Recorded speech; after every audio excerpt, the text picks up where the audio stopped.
Have you ever stopped to think about how much we neglect our own well-being? In the rush of everyday life, it's easy to forget the most important person in our lives, ourselves.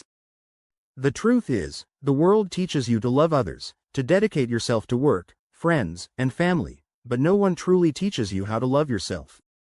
And, look, when I talk about loving yourself, I don't mean the superficial stuff like looking in the mirror and saying I love myself, while deep down, you don't believe it. It's much deeper than that. Truly loving yourself takes courage. It requires diving into your own being, accepting all your imperfections, and working daily to feel good in your own skin. That's why I want to introduce you to 5 practical steps that really work. Because I know you've probably tried a lot of things.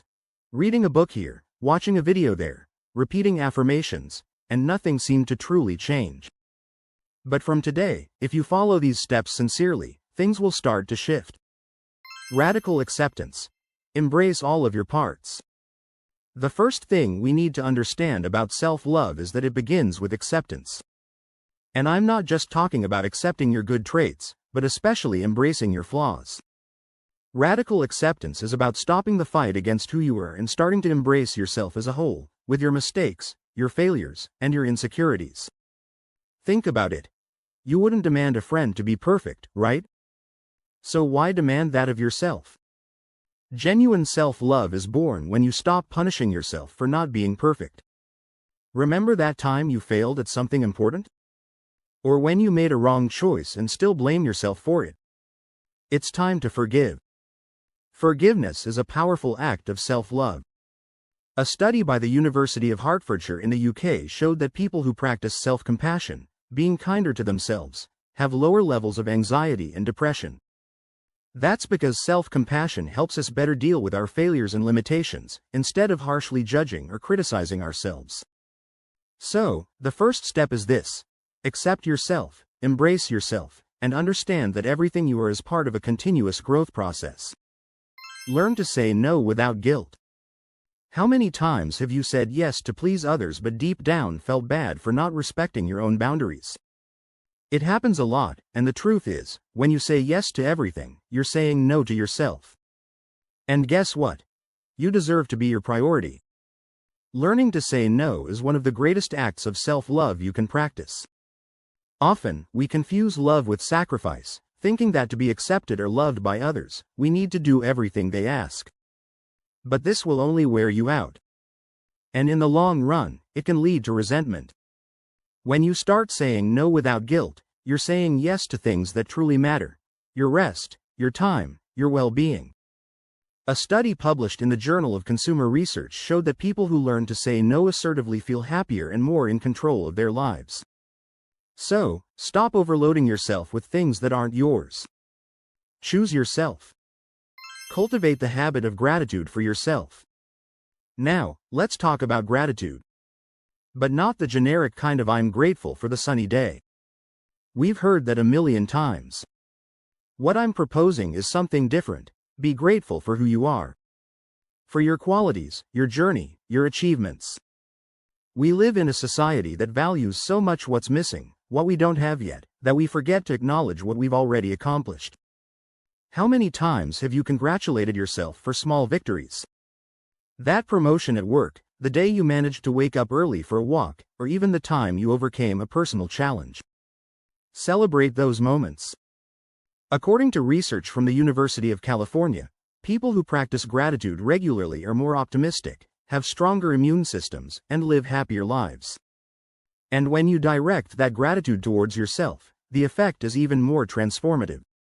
So, every day, take a moment to thank yourself. Write down 3 things you did well, that made you proud of who you are. This will completely change your relationship with yourself. Beware of comparisons. You are unique. Social media.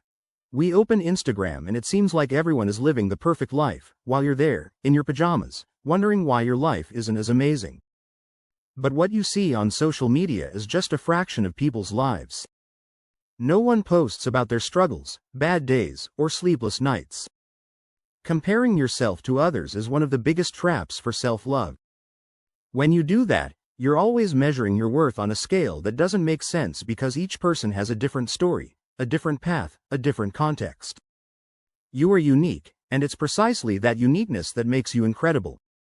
There's a quote by writer Theodore Roosevelt that says comparison is the thief of joy. And he was absolutely right. Every time you compare yourself, you're robbing yourself of the ability to feel whole. Instead of looking at what others are doing, focus on your own journey. How can you become a better version of yourself, rather than trying to match someone else? Remember, the only path you should follow is your own. Focus on your goals, your desires, your abilities. Self-love grows when you understand that your story is yours alone, and it's okay if it's different from others. Take care of yourself physically and mentally. And lastly, but certainly not least, is taking care of your body and mind. We can't talk about self-love without talking about self-care. Because, at the end of the day, the body is our home. And if you don't take care of it, how can you expect to feel good? Self-care isn't just about doing a face mask or taking a relaxing bath, though those things are important too. I'm talking about taking care of yourself in a holistic way. Diet, physical exercise, rest, mental health. Studies show that practicing regular physical activity boosts self-esteem and reduces symptoms of depression. That's because when you exercise, your body releases endorphins, the happiness hormones, which help improve your mood and sense of well-being. Likewise, taking care of your mental health is essential. If you feel overwhelmed, take time to relax, meditate, or even seek professional help if needed. There's no self-love without self-care. And it's not about being selfish. It's about prioritizing yourself so that you can live better and even help others more fully. Now that you know these 5 steps, I invite you to put them into practice. It's not a process that happens overnight, but with dedication, you'll start to feel the changes. Loving yourself is the greatest gift you can give yourself. And when you truly love yourself, everything else starts to fall into place. If you're committed to your personal development and want to keep evolving and leveling up, don't forget to subscribe to the channel. Here, I always bring practical and powerful content to help you keep growing. And if this video helped you in any way, make sure to leave a like so that more people can be impacted as well.